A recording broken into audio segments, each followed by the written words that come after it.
قطره علم است اندر جام من، وارهانش از هوا و از خاک تن. من وقتی که قطره علمی در جانم میشینه، اون وقتی که شروع میکنم به هزار جور ادعا کردن، فقر وجودی خودم رو فراموش میکنم. و به همین دلیل میگه که وارهانش از هوا و از خاک تن. این هوا، خب هوا هوس هم میتونیم تعبیرش بکنیم، ولی مولانا با ظرافت و زیرکی توی ابیات بعدی از این تعبیر عبور میکنه. درسته که هوا و هوس رو میگه، ولی مثالهایی میزنه که یک تصویری میسازه برای ما. پیش از آن که این خاک ها خسفش کنند. یک قطره آب وقتی رو خاک بیفته چی میشه؟ جذب خاک میشه.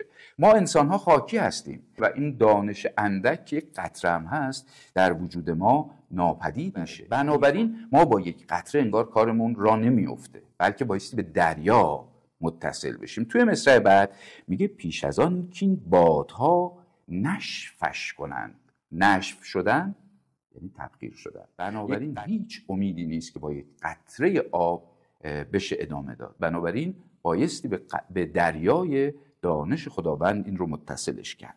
گرچه چون نشفش کند تو قادری.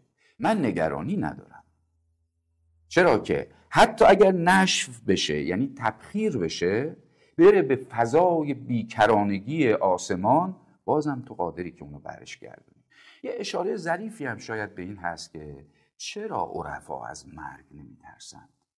چرا که همه چیز رو در ید قدرت خداوند می‌بینن. بنابراین من اگر در ظاهر از بین برم، همونطور که یک قطره آب روی خاک میفته و در دل خاک محو میشه یا تبخیر میشه تو آسمون، بازم مگه میتونه از دستان خداوند فرار کنه؟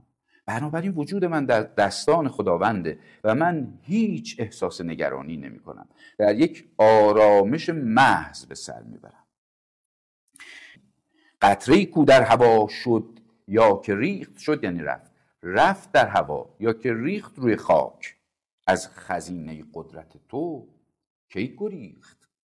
گر در آید در عدم یا صد عدم، چون بخوانی شو کند از سر قدم. شنیدید میگن یکی با کله میاد.